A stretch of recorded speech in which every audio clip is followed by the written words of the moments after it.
सभी को आज पंडित दीनदयाल जी की जयंती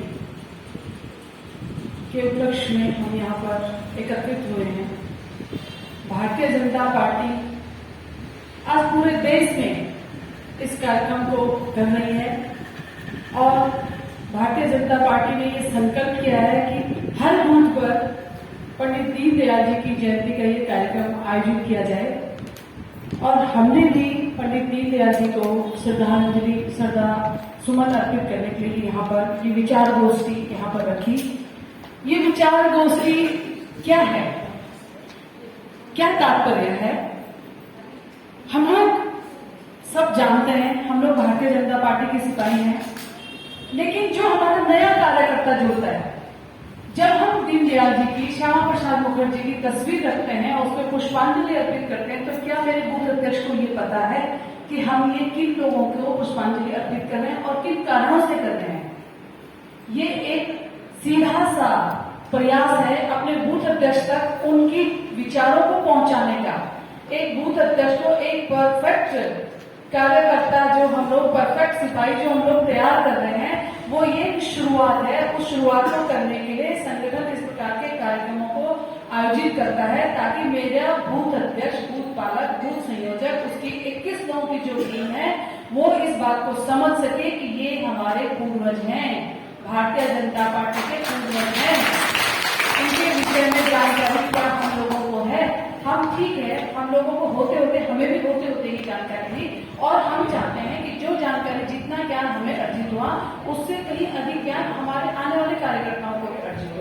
इसलिए इस तरह के कार्यक्रम किए जाते हैं। और क्या हम उनके मार्ग पर चल रहे हैं? क्या जो मार्ग उन्होंने हमें दिखाया, क्या हमने उस मार्ग पर चलने का प्रयास भी किया? मात्र पुष्पांजलि अर्पित करी, 1 घंटे का कार्यक्रम किया, उनके विचारों को सुना। अभी हमारे महामंत्री जितेंद्र रावत जी ने उनके बारे में शुरू से लेकर के आखिरी तक, उनके जीवन के जन्म से लेकर मृत्यु तक का विवरण दिया। हमारे बड़े भाई साहब अजीत सिंह चौधरी जी ने उनके बारे में आपको जानकारी दी। लेकिन क्या ये जानकारी हमने उस तरह से ग्रहण करी जिस तरह से हमें ग्रहण करनी चाहिए थी? क्या उनके विचार हमारे अंतर मन तक पहुंचे? क्या उनके विचारों को हमने अपने में धारण करने का प्रयास किया? नहीं किया।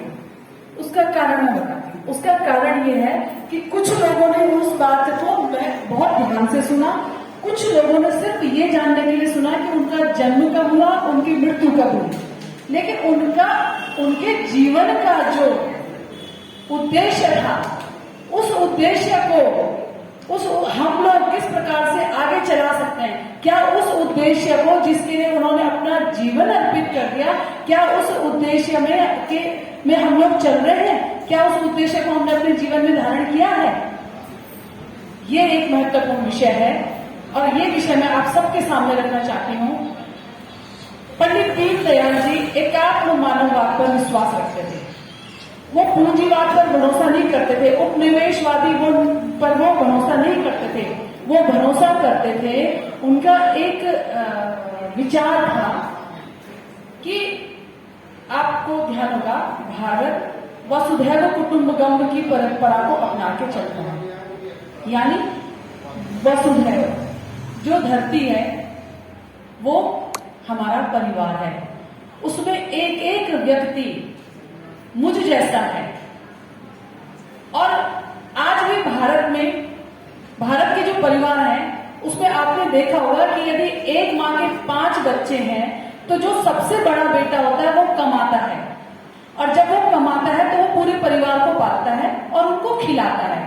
जब वो लोग खाते हैं, फिर जो सबसे छोटा जो खाता है, जब वो बड़ा हो जाता है, फिर वो कमाता है, फिर दोनों मिलकर परिवार चलाते हैं।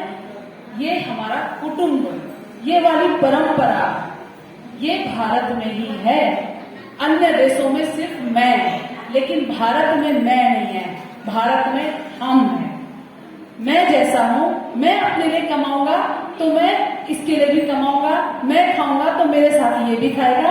अभी आप लोगों ने कभी, हम लोगों के अंदर एक विचार है कि हम लोग क्या करते हैं कि अपनी पानी की बोतल होती है, हम उसमें क्या करते हैं कि चाहे उसमें बहुत छोटा सा कम पानी हो, हम लोग क्या करते हैं, हम खुद भी लेते हैं और बगल वाले को एक घूट के लिए पूछते जरूर है। ये वसुधैव कुटुंबकम की परंपरा आज भी निभा है। हम सर्वजन हिताय सर्वजन सुखाय की परंपरा को फॉलो करते हैं। अन्य देशों में ये नहीं है, अन्य देशों में सिर्फ मैं। और उसका सीधा सीधा उदाहरण आपने देखा होगा कि पंडित दीनदयाल जी की इस नीति को माननीय नरेंद्र मोदी जी ने किस प्रकार से फॉलो किया, ये जीता जागता उदाहरण अभी हमने कोरोना टाइम में देखा। जब वैक्सीन बन के आई तो माननीय नरेंद्र मोदी जी ने अपने देश की तो चिंता करी, अन्य देशों में भी वैक्सीन भिजवाकर उसकी चिंता करी, क्योंकि हम लोग उस नीति के लोग हैं, उस उद्देश्य के लोग हैं जहां पंडित दीनदयाल जी ने ये हमें मैसेज दिया, ये विचार दिया कि हम लोग वसुधैव कुटुंबकम की परंपरा को फॉलो करते हैं। हम अपने लिए नहीं जीते, हम सबके लिए जीते हैं, हम अपने परिवार के लिए जीते हैं। और एक परिवार कब मजबूत होता है? एक परिवार एक दूसरे को नीचता दिखाकर मजबूत नहीं होता। एक परिवार तब मजबूत होता है जब हम एक दूसरे को सहयोग करके चलते हैं, एक दूसरे को सहायता करके चलते हैं। हमारे यहाँ दान शब्द को भी, दान में भी आदमी के अंदर अहंकार आ जाता है। हमारे यहाँ दान भी मोदी जी ने किसी को ये नहीं कहा कि मैंने वैक्सीन दान करी है। उन्होंने जो भी चीजें अन्य देशों को दी, उन्होंने कहा सहायता करी है। सहायता में घमंड, अहंकार व्यक्ति के मन में नहीं आता है। अब हमारे जो पुराने लोग दान करते थे, तो वो जब दान करते थे तो उनकी नजरें नीचे हो जाती थी, ताकि किसी को ये भ्रम न रहे कि दान मैं कर रही हूं। क्यों? क्योंकि देने वाला कोई और। लोग भ्रम करते हैं कि मैंने ये चीज दान करी है, लेकिन होता यह है कि दान देने वाली मैं कोई नहीं होती हूँ, दान देने वाला तो कोई और है, उसने मेरे हाथ से ये जा रहा है बस। इसलिए भारत में ये परंपरा है कि दान भी अगर किया जाए तो नजरें झुका करके किया जाए। अन्य देशों में ये परंपरा नहीं है। पंडित दीनदयाल जी की इस विचार को आगे बढ़ाते हुए आज आपने देखा होगा हमारे प्रधानमंत्री नरेंद्र मोदी जी उसी विचारधारा पे आगे चल रहे हैं। उसी विचारधारा पे आगे चलते हुए जो अंतिम छोर पे बैठा व्यक्ति है, उसके विकास की बात अगर किसी ने सोची है तो माननीय नरेंद्र मोदी जी ने सोची है, भारतीय जनता पार्टी की सरकार ने सोची है। ये हमें समझना होगा। अगर आज हमारे देश के प्रधानमंत्री अपने पूर्वजों के विचारों को आगे लाकर इस देश के हित के लिए, इस देश के विकास के बारे में सोच रहे हैं, कार्य कर रहे हैं, उनकी नीतियों पर कार्य कर रहे हैं, तो हमें उनको सहयोग करना होगा। माननीय मोदी जी ने शौचालय बनवाए, क्या आज तक किसी सरकार ने उन शौचालयों के बारे में सोचा?